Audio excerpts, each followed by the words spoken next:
We're talking to Robin Judkins today, who runs the Coast to Coast. This is following on in our social inquiry. And so how long have you been with the river? Oh, I've been on that river since 1982, Finn. On December the 11th, I did that river for the first time in 1982. Most beautiful river in Canterbury, I think, with a gorge that's absolutely spectacular. You know, so comparable with the Colorado River in America. How's the river changed over time? Well, it's a braided river. It's a beautiful, very long river.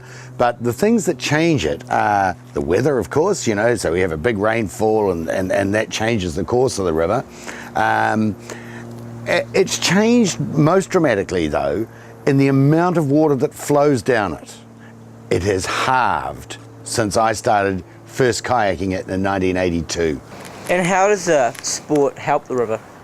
Well, it shows people, sport's one of the nicest ways of showing people our landscape. So if you introduce people into kayaking or rafting or swimming or fishing, then you get them out in the outdoors and they get to see how beautiful New Zealand is. And the Waimakariri, because it runs from the main divide right out to the sea and serves one of the biggest agricultural areas in New Zealand, that's Canterbury, it's very, very important both to agriculture and to tourism and to sport and recreation. Robin, how does the sport affect the river? Well, sports, kayaking, fishing, swimming, rafting, they affect the river because they bring people to the river. So the thing that you have to protect the river from are people, you can't use it as a toilet, okay? So you can't do your number ones and your number twos in this river, okay? And that goes for any river in New Zealand. You also can't throw down rubbish, and you can't change the course of the river, and you can't build roads to it, and you can't dam it, and you can't put bridges across it, stuff like that. And when you can't take water from it without a permit either.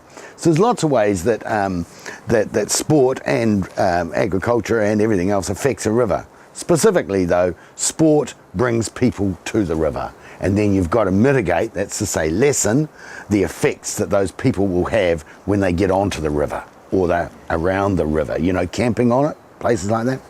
I draw attention to the state of that river every year by bringing film crews to it and media to it, and they can see the pristine nature of it. I mean, it is unspoiled. The Waimakariri River is one of the few unspoiled rivers in New Zealand. There are no dams on it, you know, that's the first thing. And it runs free from the source to the sea. Public awareness has to be raised all the time about water and the issues relating to water, clean water, supply of water, misuse of water. These are the key things that people will be talking about. You guys, it's in your hands from now on. Yeah. We're going to hand over to you soon and you say, it's their fault. It's all those old people did it to us. Not so. What are the good things about bringing people to the Waimakariri River? Well, if you bring people to the river, say for recreation, then you get an opportunity to tell them or show them how beautiful it is. And if they see it, and if they appreciate that it is really, really beautiful, then they will not change it. Now, we have to fight against the forces of change. And you realise I'm a person who loves change anyway, but change can be detrimental, so you have to balance it. It's an absolute balancing act dealing with water, and water is the biggest issue of the 21st century. That's your century, by the way, not mine. Mine was the last century. This is yours. You can do some great things.